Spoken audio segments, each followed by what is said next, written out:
যে বিষয় নিয়ে আপনার সামনে হাজির হলাম সেটা হচ্ছে যে আমাদের কাছে আজকে সকালে আমি আসার পরেই একজন ভাই আমাদের হরিণাকুণ্ড থেকে সাকেতদা বাজার থেকে মেবি উনি আসছিলেন আমাদের ঝিনাদের ভিতরেই। তো উনি আমাদের কাছে আসছে এটা ডেস্কটপ মাদারবোর্ড, এটা হচ্ছে 8 মাদারবোর্ড, এটা হচ্ছে গিগাবাইটের 8 আমি একটু মডেলটা দেখাই, এদিকে আসুন। তো এইখানে দেখুন, এখানে মডেল নাম্বার লেখা আছে গিগাবাইট 821M S2PH, ঠিক আছে, এএসএ মডেল। তো এই মডেলের একটা মাদারবোর্ড রিপেয়ারের জন্য উনি আসছে। তো এটা হচ্ছে আপনার রিস্টার্ট নেয় আর কি, মানে কুলিং ফ্যান ঘুরে কিছুক্ষণ ঘুরে হঠাৎ রিস্টার্ট নেয়, কুলিং ফ্যান ঘুরে কিছুক্ষণ পর রিস্টার্ট নেয়। তো আপনারা সবাই জানেন যে আমরা desktop motherboard, laptop motherboard, graphics card, monitor, এগুলো সবগুলো কিছু কিন্তু রিপেয়ার করে থাকি আমরা, মানে মাদারবোর্ডের যে কাজগুলো আছে মেনুয়ালি সবগুলো আমরা মোটামুটি করে থাকি ইনশাল্লাহ। তো ভাই আসছে, ভাই এখন অলরেডি এটা কিন্তু সাকসেস হয়ে গেছে। আমরা ডিসপ্লে আপনাদেরকে দেখাই দেবো যে ডিসপ্লে প্রপারলি আসছে কিনা। তার আগে ভাইয়ের সাথে আমরা মানে ওনার কাছে আমরা জিজ্ঞাসা করবো আসলে ওনার কাছে কেমন লাগছে। উনি অনেকগুলো টাকা কিন্তু ওনার বেঁচে গেছে। এখন একটা মাদারবোর্ড, চাইনিজ একটা মাদারবোর্ড কিনতে গেলেও প্রায় 3,000 টাকা বাজেট করা লাগতো, আর এরকম একটা গিগাবাইট মাদারবোর্ড কিনতে গেলে 8,000 5,500 টাকা কিন্তু বাজেট করা লাগে। এটা সবাই মোটামুটি জানে স্মার্ট একটা প্রোডাক্টের দাম কত। তো ভাই আসসালামু আলাইকুম। আসসালামু আলাইকুম ভিউয়ার্স। আমি আমার এই মাদারবোর্ডটা সমস্যা ছিল, 1 সেকেন্ড 2 সেকেন্ড পর পর বন্ধ হয় এবং অন হয় অটোমেটিক। এটা আমি একবার যদি অন করি তাহলে অটোমেটিক্যালি এটা চলতেই থাকে কন্টিনিউয়াস। তো এই সমস্যার সমাধানের জন্য আমি বিভিন্ন জায়গায় গিয়েছি। তো সব জায়গা থেকেই বিভিন্ন জায়গায় বিভিন্ন উত্তর পেয়েছি। এক জায়গায় বলছে যে গিগাবাইটের মাদারবোর্ড যদি এরকম সমস্যা হয় তাহলে কখনোই ঠিক করা যায় না, এটা ফেলে দিয়ে নতুন মাদারবোর্ড কিনতে হবে।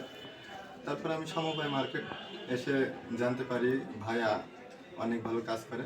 সত্যি তিনি অনেক ভালো কাজ করে।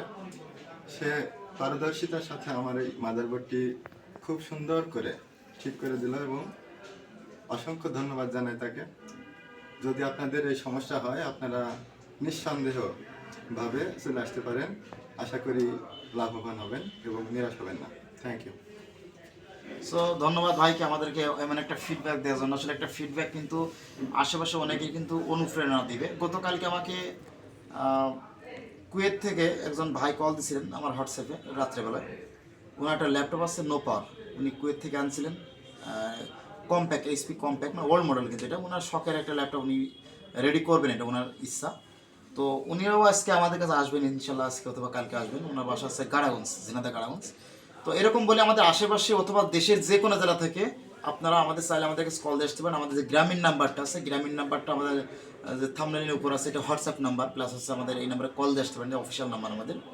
এবং দোকানদার ভাইরা যারা আছেন আমাদের কাজ করে নিতে পারেন, কুরিয়ারের মাধ্যমে যে কোনো ল্যাপটপ মাদারবোর্ড হোক বা ডেস্কটপ মাদারবোর্ড হোক পাঠাতে পারেন, সরাসরি ল্যাপটপ পাঠাতে পারবেন। আমাদের গতকালকে পাবনা থেকে একটা ল্যাপটপ আসছে ঠিক করার জন্য, আমরা রেখেও দিয়েছি আমাদের কাছে, রেডি করে ওনাকে আবার কল দিব আজকে। তো এরকম আমাদের কাছে সরাসরি আসতে পারেন অথবা কাজ পাঠাতে পারেন, আমরা সুন্দরভাবে কাজগুলো করে দেবো এবং সুলভ মূল্যে। তো সবাই ভালো থাকবেন, এবং আমরা আপনাকে লাস্টে দেখাই দেবো যে এটা ডিসপ্লে আসছে কিনা। এবং আমাদেরকে যেভাবে সাপোর্ট করছেন সবাই এভাবে ইনশাল্লাহ সাপোর্ট করবেন। আমরা হচ্ছে আপনাকে সুন্দর সুন্দর কাজ আমরা দেখাবো। পাশাপাশি যারা laptop motherboard, desktop motherboard repair শিখতে আছেন যোগাযোগ করতে পারেন আমাদের সাথে। দেখেন ডিসপ্লে চলে আসছে, তো এটা একদম প্রপারলি রেডি এখন ইনশাল্লাহ। এবং নতুন মাদারবোর্ড যেরকম ছিল একদম বলতে গেলে একদম সেরকম আছে এখন, এখন কোনো টেনশন থাকবে না, একদম সুন্দরভাবে চলবে ইনশাল্লাহ। তো সবাই ভালো থাকবেন, আমাদের ভিডিও সবাই শেয়ার করে সবাই দেখার সুযোগ করে দেবেন। যারা নতুন আছেন অবশ্যই আমাদের চ্যানেলটি সাবস্ক্রাইব রাখবেন। আল্লাহ হাফেজ।